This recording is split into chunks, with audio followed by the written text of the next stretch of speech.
Boa noite a todos, irmãos. Graça e paz a todos da Igreja Batista Ebenezer. Estou aqui para trazer uma palavra para os irmãos. Antes de tudo, agradecido pelo convite que fizeram a nós para estar presente com os irmãos aí na série de conferências referente a mais um ano de existência que a igreja está completando. 29 anos de bênçãos, lutas e também vitórias.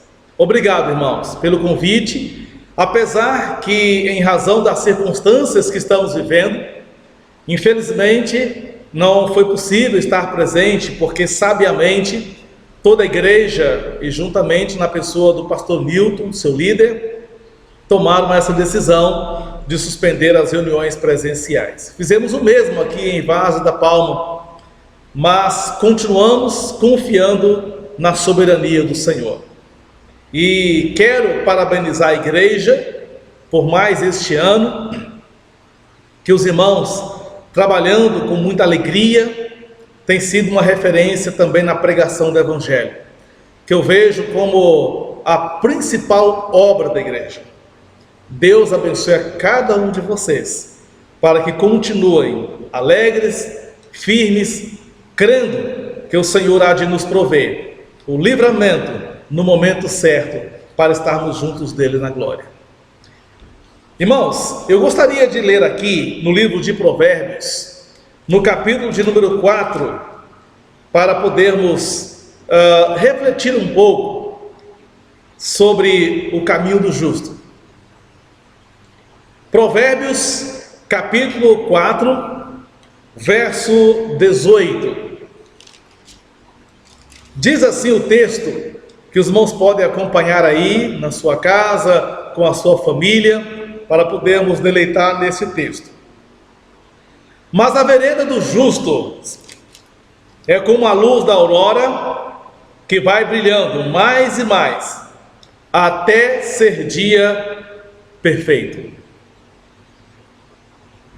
A Bíblia faz várias analogias, várias comparações, e esta é uma das mais brilhantes que eu vejo em toda a palavra do Senhor.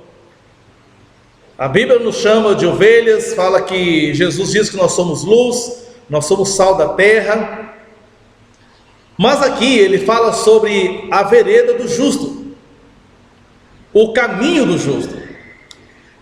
Essa conjunção mas, ela termina uma sentença que ele inicia lá no verso de número 14, quando ele diz: não entres na vereda dos perversos, nem sigas pelo caminho dos maus, evita-o, não passa por ele, desvia-te dele e passa de largo, pois não dormem se não fizerem mal, e foge deles o sono se não fizerem tropeçar alguém, porque come o pão da impiedade e bebe o vinho das violências. Então ele fala no contexto a esse verso a respeito do caminho do perverso.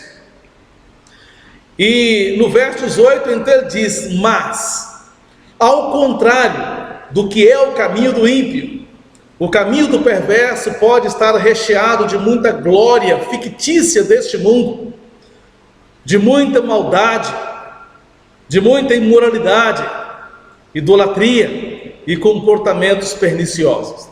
Mas ele chama a atenção para a vereda do justo, ele chama a atenção para o caminho de todos aqueles que são do Senhor Jesus. Meus irmãos, a Bíblia sempre faz uma grande distinção entre os servos do Senhor e o ímpio. O Senhor sempre fez separação, ele conhece os que lhe pertencem. Paulo diz para Timóteo, na sua segunda carta, no capítulo 2, ele diz isso. Mas a vereda dos justos significa que existe uma grande distinção na perspectiva de Deus em relação ao homem. Portanto, eu quero chamar a atenção dos irmãos para compreendermos que o nosso caminho, meus irmãos, é um caminho especial. A nossa trilha é uma trilha diferenciada da do mundo. E é isso que eu gostaria de refletir nesses poucos minutos que vamos falar para os irmãos. Vamos pensar na igreja, onde todos nós, como servos do Senhor, como filhos do Senhor, como servos do Senhor, estamos trilhando um caminho apertado que é típico do significado da vereda, um caminho desprovido de espaço, apertado, e muitas vezes a margem de um lado pode estar alagado e com matas fechadas, pode ser um caminho difícil. É interessante que ele diz que aqui é comparado a esta vereda do justo, é uma comparação brilhante ao meu caminho, ao caminho seu, ao caminho nosso, irmãos, de toda a igreja. É comparado à luz da aurora. O que ela faz? Ela vai brilhando mais e mais. Até quando? Até ser dia perfeito. Eu gostaria de tirar aqui 4 coisas, 4 importantes significados que podemos extrair dessa vereda sendo comparada à aurora que vai brilhando mais e mais. Gostaria de refletir em 4 pontos que nós podemos observar como é o nosso caminho, como é a nossa caminhada, como Deus enxerga dentro dos seus propósitos que Ele traçou para a igreja, para a vida dos justos, daqueles que entregaram sua vida para Jesus. A primeira coisa que nós observamos aqui é o fato de que o brilho que vai acontecendo mais e mais na aurora, podemos olhar como o conhecimento, o crescimento que o justo tem cada vez mais em adquirir mais e mais conhecimento. Como ele vai crescendo, desenvolvendo a sua vida, ao contrário do perverso, que tudo que ele aprende mais e mais são perversidades, crueldades, tudo que é mal. O justo, ao contrário, aprende mais e mais aquilo que é útil para a sua vida. Mais e mais podemos olhar como uma questão de cumulativo, algo que se acumula mais e mais, vai somando, vai acrescentando o conhecimento. Meus amados irmãos, uma coisa que nos trouxe uma das grandes bênçãos da salvação é conhecer Deus, é conhecer o Senhor Jesus. Jesus disse lá em João 17 que a vida eterna é essa, que te conheçam a ti, o único Deus, e a Jesus Cristo a quem enviaste. E, irmãos, o conhecimento, o crescimento faz parte do processo da nossa vida e deve fazer parte de uma forma espontânea e proposital de crescer em conhecer cada vez mais o Senhor. Mais e mais a luz que vai aumentando é a luz do conhecimento, é a luz do discernimento que nós vamos aprendendo, e junto com esse conhecimento, nossa vida vai sendo moldada. Nós, cada dia mais, vamos ter a luz de Deus refletida em nós. Quanto mais a nossa mente vai conhecendo mais e mais a Ele, e isso certamente traz cada vez mais atitude de amor para com Deus. Quanto mais nós conhecemos o Senhor, quanto mais nós conhecemos a sua palavra, conhecemos a sua beleza, a essência do seu ser, nós o amamos, nós o adoramos, nós o servimos. Esta é a vereda do justo, é uma vereda de grande proveito, porque ele vai aprendendo cada vez mais. Segunda coisa que nós podemos aprender é que esse brilho mais e mais, nós podemos ver também a ação do Espírito Santo, que na vida do crente, habitando no seu corpo como templo, vai produzindo nele cada dia mais uma luz, para que ele, andando na luz, viva uma vida de discernimento em relação à vontade do Senhor. Deus nos chamou para a luz, Deus nos chamou das trevas para a luz, e hoje nós não vivemos mais nas trevas. Vamos imaginar que antes da aurora, que é o início do começo da luz, havia escuridão. A noite é um lugar, é um momento de trevas, de escuridão. Estávamos na escuridão. Imagine que nós estávamos no pecado, sem saber para onde íamos.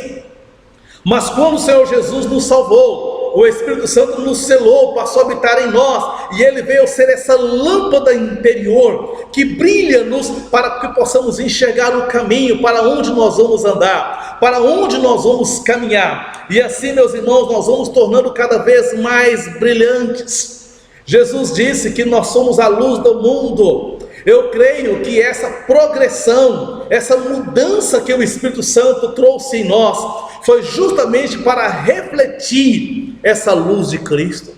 Ao invés da vereda do justo ser como a do ímpio, que cada vez mais vai como trevas, como ele disse aqui no verso 19, posterior ao que nós lemos, ele diz: o caminho dos perversos é como a escuridão, não sabem eles em que tropeçam.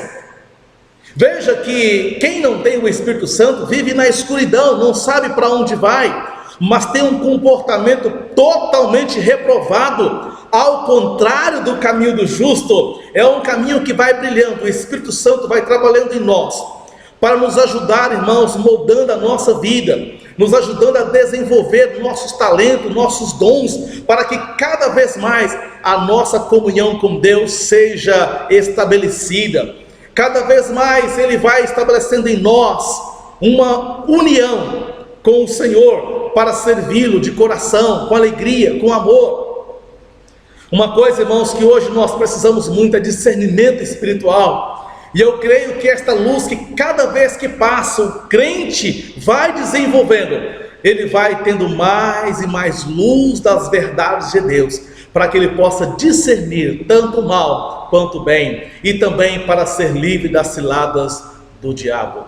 Jesus disse que de noite é que se tropeça, mas de dia nós não tropeçamos. Por quê? Porque nós vemos aonde estamos andando, nós sabemos a maneira como falar, como agir diante das dificuldades, das lutas, dos problemas, e é isso que o Espírito Santo vai fazendo em nós. Esse é o caminho do justo, que vai brilhando cada vez mais. Terceira coisa, é interessante que antes da aurora, como eu disse, a escuridão. Vamos pensar que este momento de trevas seja os momentos de lutas que nós passamos, os momentos que nós enfrentamos lutas, dificuldades, os momentos que nós passamos por grandes tribulações, mas depois vem a luz. Sempre que os servos de Deus estiveram servindo, antes de vir o momento de glória, de bênçãos, eles passaram por lutas. Observamos no Antigo Testamento quanto no Novo, quantos servos de Deus que antes da luz, antes de ser dia perfeito, eles passaram por momentos de tempestade. Antes de chegar em Canaã, Abraão passou por muitos problemas, quase perdeu sua esposa. Antes de chegar ao topo, antes de chegar a ser o segundo no Egito, de ser honrado, José foi muito humilhado, vendido como escravo. Antes de ter paz, de ver seus filhos reunidos, Jacó sofreu muita angústia por achar que José tinha morrido. Antes de chegar à terra de Canaã, onde havia casas, terra que mana leite e mel, Israel passou por um deserto, muitas vezes privado de conforto, foram provados. Antes de chegar ao trono, Davi foi perseguido, quase morto por Saul. Antes de ser honrado pelas profecias que proferiu, Jeremias foi também muito humilhado, rejeitado, mas Deus o honrou quando sua palavra cumpriu, porque era do Senhor na vida dele. Antes de Jesus ser glorificado, ele sofreu todo tipo de afronta, de humilhação, de perseguição e rejeição. Nós temos que lembrar, irmãos, que Deus, Ele muitas vezes trata com a nossa carne, muitas vezes nos permite ser humilhado, para depois nos exaltar. Os perversos, ao contrário, buscam glória, que muitas vezes são honrados, são glorificados, são exaltados, mas depois são abatidos. Mas a vereda do justo, ela é progressiva. Ela vai de onde estava, na escuridão, para a luz. O hino 425, vocês podem olhar a letra dele, uma letra bonita. Luz após trevas, gozo após dor. E aí ele vai fazendo uma série de combinações, de que primeiro, muitas vezes, nós sofremos, mas depois vem a bonança, a glória. Quero dizer para os irmãos, não existe glória sem a cruz. Não existe coroa sem espinhos. Meus irmãos, se você está passando por um momento de dificuldade, não sei qual prova você esteja passando, quais dúvidas estão subindo à sua cabeça, que dilemas você esteja enfrentando, mas eu quero dizer uma coisa para você. Deus está dizendo que a sua vereda é como a luz da aurora. Estava na escuridão, ela vai brilhando mais e mais, até ser dia perfeito. Deus nunca vai desistir de cumprir o seu propósito na vida da sua igreja. Não se angustie, não fique perturbado pelo momento em que estamos passando, pelas incertezas que a vida muitas vezes nos proporciona, mas olha além, porque o caminho do perverso, eles não sabem o que vai vir no fim, mas nós sabemos o que virá. Portanto, descanse na soberania de Deus que projetou sua vida para concluir aquilo que Ele fez. As provas são importantes para que Deus possa nos ajudar a sermos fortificados. E finalmente, a luz da aurora nunca fica incompleta. Olha só o que ele diz: é como a luz da aurora que vai brilhando mais e mais até ser dia perfeito. Vamos pensar uma coisa interessante. Você já ouviu falar ou já presenciou um momento em que o sol está nascendo, quando o dia está amanhecendo?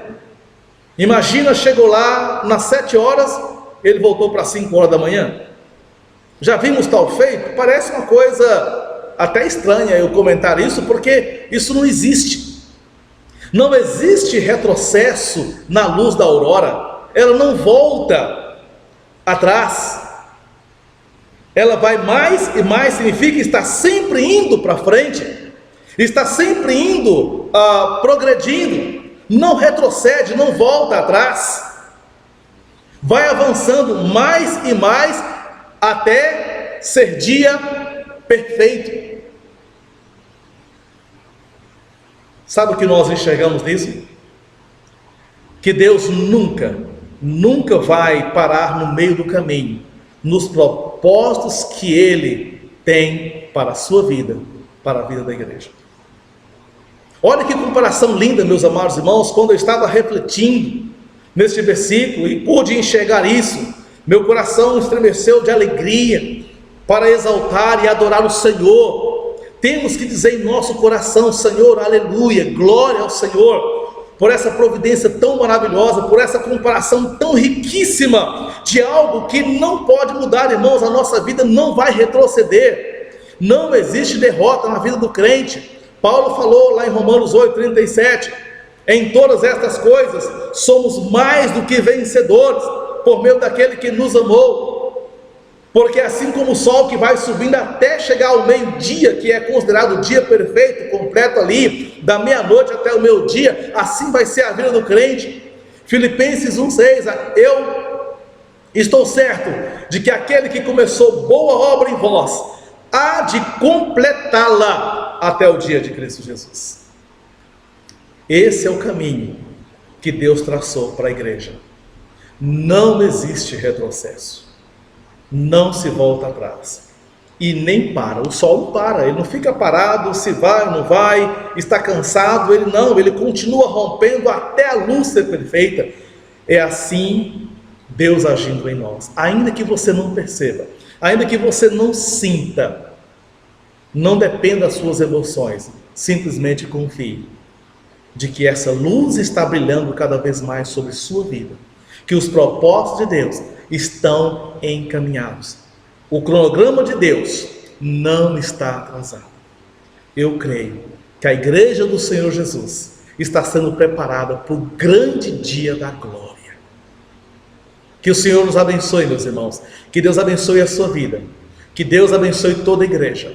Lembre-se, irmãos, esta igreja cada dia está sendo refletida pela luz de Cristo, até o dia em que Ele vai fazer da sua igreja uma igreja perfeita. Olha que coisa linda para terminar, lá em Efésios, quando Paulo falou, abrindo um pequeno parêntese na questão do casamento, ele diz assim: maridos, amai vossa mulher, como também Cristo amou a igreja, e a si mesmo se entregou por ela. Com qual propósito? Para que a santificasse, tendo-a purificado por meio da lavagem da água pela palavra. Então isso ele fez, salvando os seus, salvando o povo, salvando pessoas e colocando na igreja. Agora veja o verso 27. Para apresentar, já é o processo do brilho, que cada vez mais ele vai fazendo, a si mesmo, igreja gloriosa, sem mácula, nem ruga, nem coisa semelhante, porém santa e sem defeito. Que coisa maravilhosa! Deus ainda está agindo na sua igreja. A igreja ainda é o centro dos planos de Deus, para que nela Ele seja glorificado. Que Deus nos abençoe. Continuem firmes, meus irmãos. Continue crescendo no conhecimento de Jesus. Continue deixando que o Espírito Santo dirija a sua vida para você viver na plenitude do Espírito Santo. Não desanime quando vier as provas e as lutas. Essas lutas vão passar e vai vir a luz. E Deus vai completar os seus propósitos em nós. Que na graça do Senhor Jesus, Deus nos abençoe e que vocês continuem firmes até o dia em que juntos seremos arrebatados para estarmos para sempre com o Senhor na glória. Que Deus nos abençoe.